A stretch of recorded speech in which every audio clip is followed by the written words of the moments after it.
Oke, ini ngapain nih Pak? Ya, ini Mas ya, kita mau menghemat pupuk ini ceritanya. Jadi sementara pupuk kan mahal, langka. Iya. Itu pun belum tentu kandungannya, nutrisinya seperti yang kita harapkan. Nah, ini kita mau membuat namanya NPK Biocat. Biocat. Itu bisa ngehemat 70% Mas. Wow. Sekarang harga urea 13.000 yang non subsidi. NPK itu sudah 21.000. Betul. Kalau kita bisa hemat 70%, wow. Oke. Sekarang kita mau praktek ini NPK. Itu NPK apa itu Pak? NPK Ponska. Ponska. Oh. Prinsip kalau kita mencampur untuk NPK Ponska, itu perbandingannya dia 3 bagian, kemudian catnya ini 1 bagian. Itu arang-arang biasa yang sudah digiling atau gimana tuh Pak? Ya, jadi prosesnya Mas, kalau ini dari daun-daun sersah-sersah ya, di bawah tegak-tegakan itu kita kumpulin, kita bakar di dalam tanah supaya tidak ada oksigen. Intinya jangan sampai abu. Nah, itu tanahnya sebentar Pak. Jadi tanahnya itu dibongkar, dibikin lubang jadi, atau kayak nah, kita bikin 1/2 meter kedalaman. Masalah panjang ikuti volume. Ini bisa sampai naik 80 cm. Itu bukan seresah atau biomasa yang mau kita bikin cat tadi. Tentu ditutup tanah kembali. Nah, kayak orang tradisional bikin arang itu loh. Iya. Kayu. Nah, semacam itu. Jadi oksigennya minim sekali sehingga diharapkan tidak terjadi abu. Nah, kemudian ini kita campurkan dengan komposisi 1 bagian. Bisa dari seresah daun. Ini juga saya ada koleksi dari bambu. Ya. Terus ada juga ini dari tangkosnya sawit, pelepas sawit juga bisa. Dari jerami ini bahan-bahan ya dari seresah ini. Nah, ini dari tongkolnya jagung juga bisa kita bikin arang. Ya, termasuk robotnya ini. Jadi kalau sapinya sudah kelebihan, sebaiknya jangan dibakar begitu saja. Manfaatkan untuk menghemat pupuk kita. Gitu loh Mas ya. Sebetulnya berarti bahan-bahannya tuh ada ya sebetulnya di sekitar kita. Daerah kita. Jadi sambil ngobrol kita ini aja. Jadi ini 1 bagian untuk ponskanya 3 bagian. Itu ponskanya tadi yang Bapak taruh di situ berapa banyak tuh Pak? Ini 3 bagian Mas. Oh gitu. Ya, jadi untuk catnya ini kita berikan 1 bagian. Kita campur aja. Nah, ini. Nah, kebetulan kalau ini saya pakai NPK Mutiara. Campurannya nanti seperti ini jadinya. Dan insya Allah dijamin haranya setelah kita tabur ke lahan, dia tidak mengalami penguapan ataupun dia terserap oleh air untuk dibawa ke bawah atau mengalami aliran nutrisi. Iya. Tanaman belum pakai kan kita rugi. Iya betul. Tapi kalau ada biocat dia tersimpan. Jadi tidak langsung. Iya, dijaketin nih ceritanya. Iya, dia pakai jaket, itu. Di samping ini Mas Rida, juga bisa diterapkan untuk bikin urea, apalagi ini 70% urea yang kita tabur mengalami evaporasi, menguap dia. Iya. Rugi itu 70% dari 13.000 per kilo. Tapi nguapnya urea sama nggak Pak sama nguap kita Pak? Kalau uap kita beda ya. Kalau uap kita bau, ini tidak bau. Oh gitu ya. Yang nguap dolarnya ini. Oh gitu ya. Yang nguap 70% tadi. Nah ini bisa kita kendalikan dengan cara yang sama. Tapi kalau untuk urea 1:3 Mas. Jadi ureanya 3, catnya 1. Tapi kalau untuk NPK Ponska itu 4 ponskanya, 1 catnya. Oh gitu. Nah, oke, ini kita sudah dapat produk yang namanya NPK plus biocat sama urea plus biocat. Nah, mungkin nanti sama tanya, loh Pak, kok ada bionya? Tadi katanya cat atau arang aja. Iya. Nah, jadi ini ada yang sudah kita perkaya Mas. Jadi caranya gini, ini tangkos ya yang sudah kita jadikan areng. Tapi kita pakai yang ini aja dulu ya. Caranya, jadi arang ini sejumlah berapa, misalnya ini kita hampir 1 on aja lah ya. Kita 1 on. Kemudian kita kasih mikroorganisme. Nah, bisa dari mol. Ini saya lagi membuat yang dari bonggol pisang. Molnya bonggol pisang. Iya. Tuh. Terus ada juga dari serabut kelapa. Jadi kita bikin POC dulu.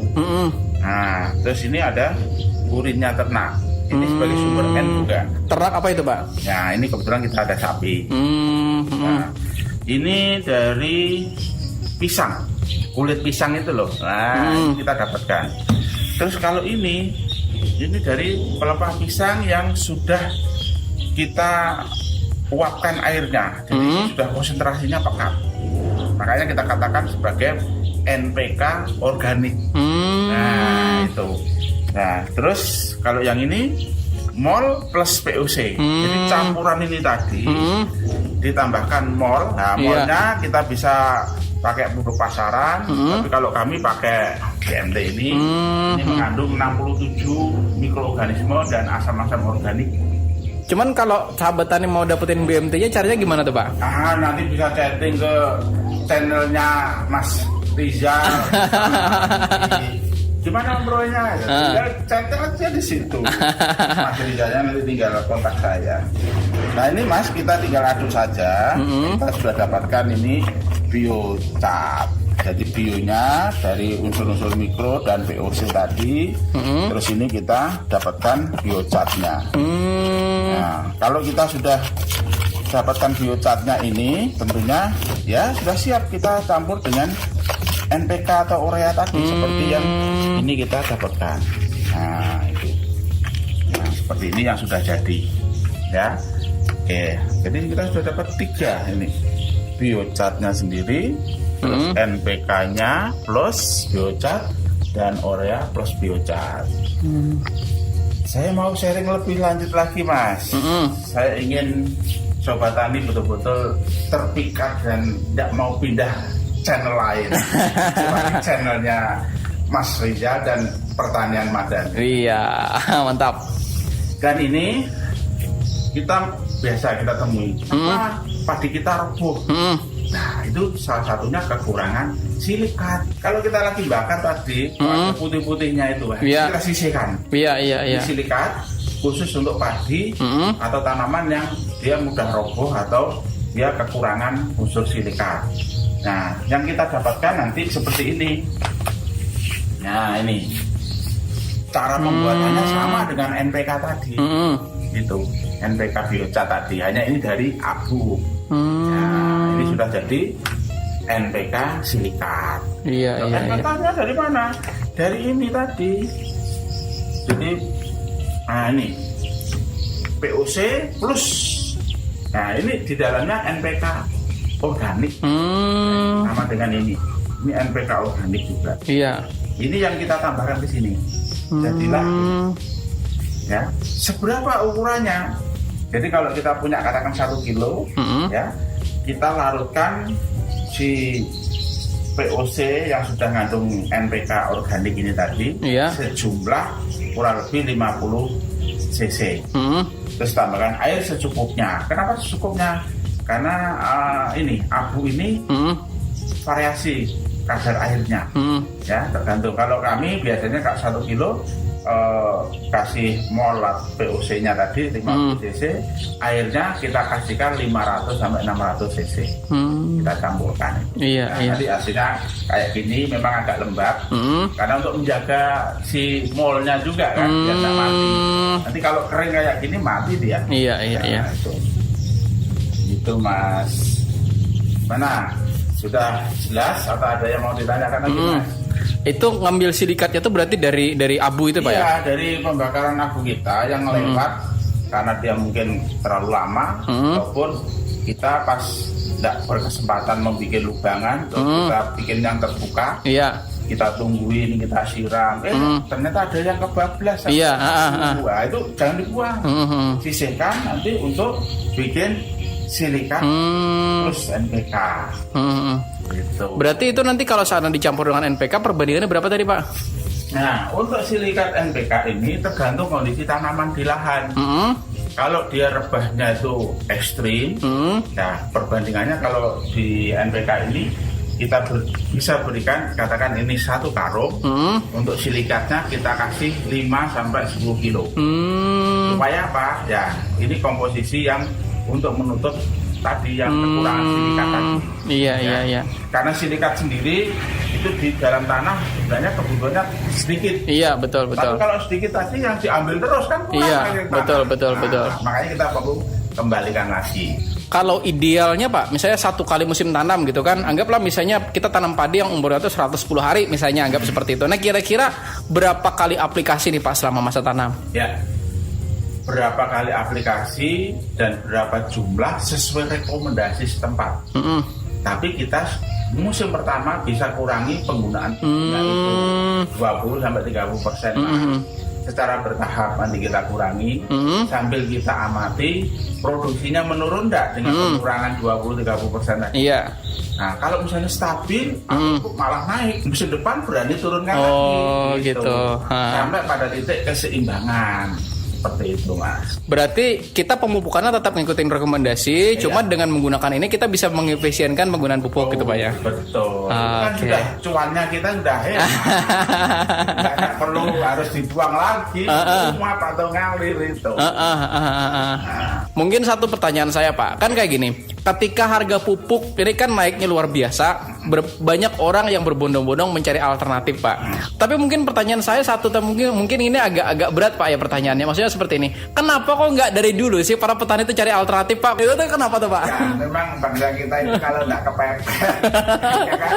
Kalau nggak kepepet akalnya nggak keluar. Oh gitu ya. Jadi sebenarnya keterlambatan tapi ada hikmahnya.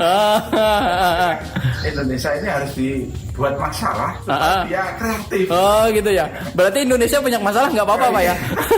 Untuk memancing kreativitas. Oh gitu ya. Yang penting ada ilmunya loh ya. Nanti sudah masalah banyak, nggak ada ilmunya ya sedang jadi frustasi kan? Ilmu macam-macam itu. Sebenarnya ini adalah hikmah dari krisis sekarang ini. Ya, apalagi biaya pupuk kimia itu kan mahal. Seperti NPK. P-nya saja itu masih impor kita. Sekarang ukurannya masih perang. Iya makanya. Sumbernya fosilnya fosfat kan dari sono. Iya. Nah ini yang harus kita antisipasi, ya kita harus punya. Dan kita di alam kita banyak Mas. Rebungnya bambu itu kayak fosfat. Iya. Kemudian tangkos itu kandungannya luar biasa. Itu saya ada referensi kurang lebih 2-3%. Tuh, kalau kita lihat lagi pelepahnya itu juga masih kandungan termasuk N-nya. N-nya itu sampai 2,5. Iya. Sedang fosfatnya itu kurang lebih 1,4. Nah, ini kan mubazir. Kenapa enggak kita bikin kayak ini? Saya tadi sudah bikin dari tangkos, ya. Nah, ini. Nah, ini memang ini karbon. Tapi di dalamnya dia masih ada kandungan fosfat. Nah, saran saya tadi kalau kita ingin mendapatkan itu masih lebih tinggi dan itu mudah diserap oleh tanaman kita bikin semacam ini Mas. Ya, kita bikin POC. Jadi pelepah tadi kita rajang, bahkan kalau kita ada mesin parut kita parut. Ya udah itu yang kita bikin POC. Nanti kan diperas itu. Iya. Nah, dari hasil perasan itu yang sudah ada pengkayaan mikroorganisme, ada penambahan urin, air kelapa, dan bonggol pisang tadi. Itu sudah luar biasa Mas. Nggak usah beli petani. Iya. Kita ini banyak potensi yang perlu kita. Jadi kalau nggak kepepet, nggak muncul itu. Iya. Itulah anugerah Allah itu. Untuk memberi ilmu itu harus dikrisiskan dulu. Iya. Itu Mas.